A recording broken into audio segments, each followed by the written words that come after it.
In today's video, I am going to teach you how to pin website on Google Chrome vertical bar. How do you pin a website? To begin, open Google Chrome on your computer. Make sure the browser is fully open and ready to use.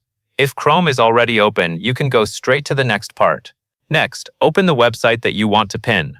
You can do this by typing the website address into the address bar at the top of Chrome, then pressing enter.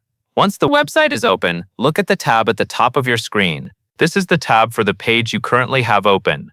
Move your mouse over that tab, then right-click on it. A small menu will appear with several options. In that menu, select Pin. As soon as you click Pin, the tab will shrink and move to the left side of the tab bar. That is how you know it has been pinned successfully. The Pinned tab will stay in place and take up less space than a normal tab, which makes it easier to keep important pages open without cluttering your browser.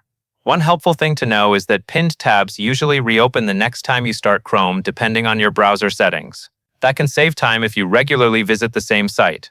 Also, if you ever want to remove the pinned status, you can right-click the pinned tab again and choose Unpin. That covers everything you need to know.